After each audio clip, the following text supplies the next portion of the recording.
Tales presenting you Adi Shankara story by Swami Shivananda. All are no doubt aware of very important position assigned to Shankaracharya in the history of Indian philosophy. It can be affirmed without any fear of contradiction that Bharatavarsha would have ceased to be Bharatavarsha several centuries ago and would have never survived the murderous sword, the devastating fire, and the religious intolerance of successive invaders if Shankara had not lived the life he lived and taught the lessons he taught. And those lessons are still pulsating in every cell and in every protoplasm of true aspirant and the true Hindu. Birth of Adi Shankara. Shankara was born in very poor family in the year 7088 AD in village named Khaladi, 6 miles to east of Alave, Kerala. Khaladi is a railway station on the Kochi-Shornapur rail link. Shankara was a Nambudri Brahmin. Rajashekara, a Zamindar, built a Shiva temple in Khaladi and formed an Agrahara from Brahmins who were in service of the temple. Vidyadhiraja was doing puja in the temple. He had only son named Shivaguru. Shivaguru studied the Sahastras and married at the proper age. He had no child. He and his wife Aryamba prayed to Lord Shiva to bless them with a son.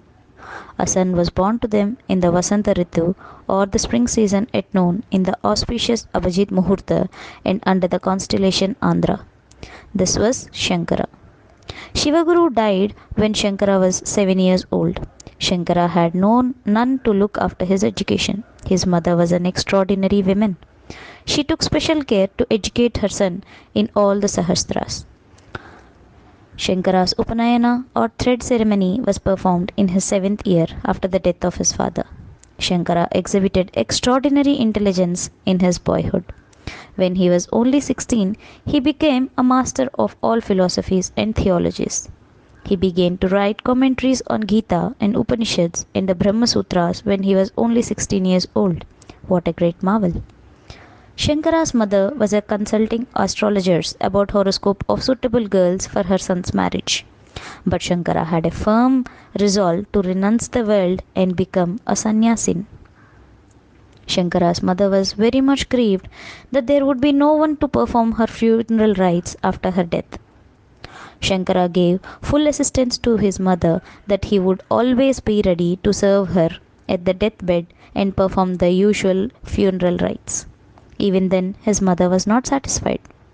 One day, Shankara and his mother went to take bath in the river. Shankara plunged into water and felt that a crocodile was dragging him to the foot.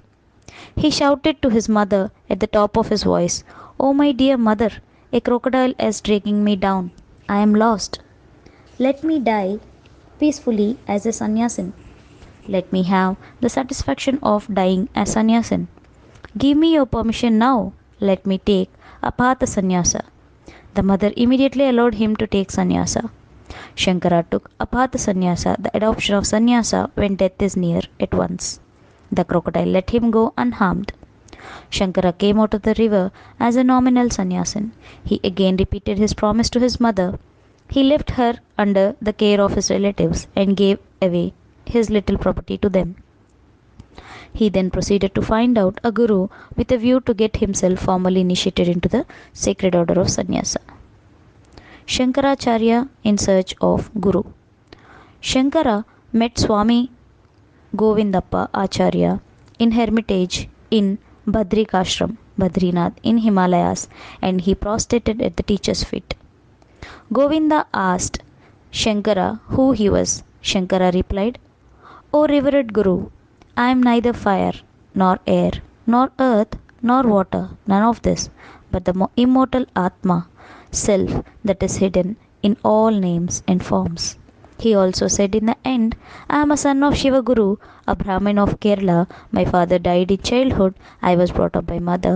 I have studied Vedas and Shastras under a teacher. I took apatha sannyasa when crocodile caught my foot while I was taking bath in the river. Kindly initiate me formally into the holy order of sannyasa." Swami Govinda was very much pleased with the truthful narration given by Shankara. Having initiated him and invested him with the robe of sannyasin, Swami Govinda taught him the philosophy of Advaita which he himself had learnt from his guru Gaudappa Acharya. Shankara learnt all the philosophical tenets from his guru Govindappa. Govinda asked Shankara to go to Kashi. Shankara proceeded to Kasi, where he wrote all his famous commentaries on the Brahma Sutras and Upanishads and the Gita and successfully met all criticism levelled against them. He then began to propagate his philosophy.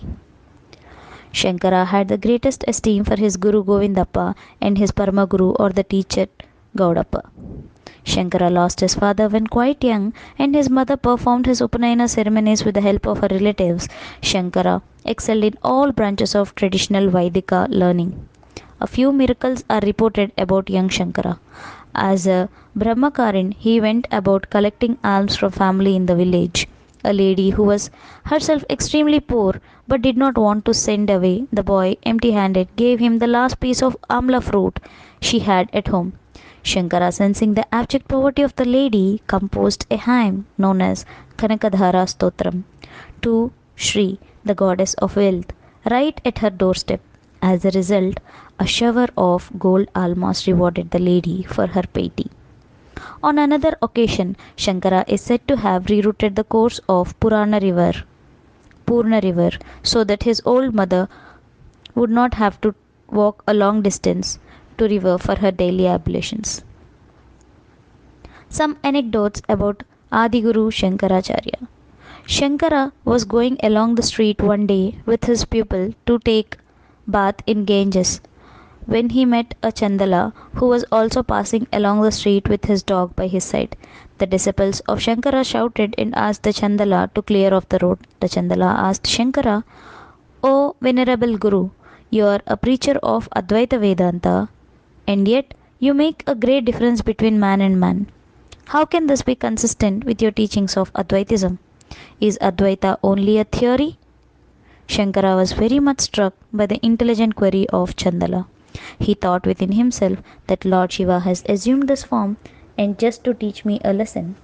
Then he composed then and there 5 shlokas called Manisha Panchaka. Every shloka ends thus: "He who learned to took on the phenomenon in the light of Advaita is my true Guru, be he a Chandala or be he a Brahman." In Kashi, a student was cramming the sutras in Sanskrit grammar. He was repeating again and again, Dukrin Karane, Dukrin Karane. Shankara heard it and was struck by the perseverance of the boy. He immediately sang a small poem, the famous Bhajagovindam song, in order to teach the usefulness of such studies in matter of liberation of the soul. The meaning of the song is: worship Govinda, O fool, when you are about to die, the repetition of the Sanskrit sutras will not save you. Next, once some mischief mongers offered meat and liquor to Shankara. Shankara touched those items with his right hand. The meat turned into apples and the liquor turned into milk. One more incident. A Kapalika came to Shankara and begged for his head as a gift.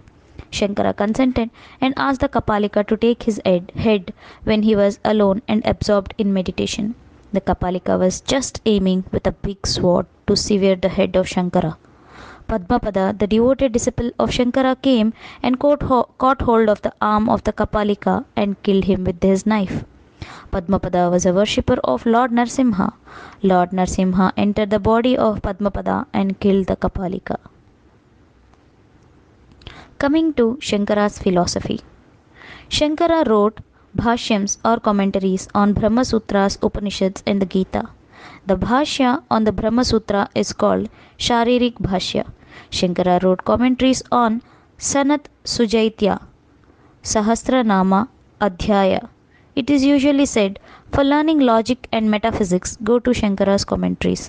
For gaining practical knowledge which unfolds and strengthens devotion, go to his works such as Viveka Chaudamani, Atma Bodha, Aproksha Anubhuti, Ananda Lahari, Atma Ananta Viveka, Dhrik Drishya Viveka, Upadesha Sahasri.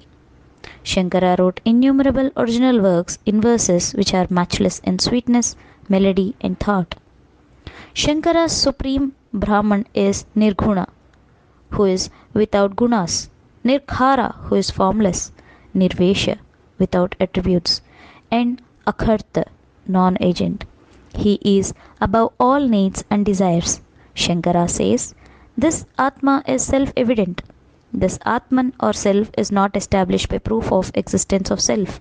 It is not possible to deny this Atma for its very essence of he who denies it. The Atman is basis of all kinds of knowledge. The self is within, the self is without, the self is before, and the self is behind. The self is on the right hand, the self is on the left, the self is above, and the self is below. Satyam, Jnanam, Anantam, Anandam are not separate attributes. They form the very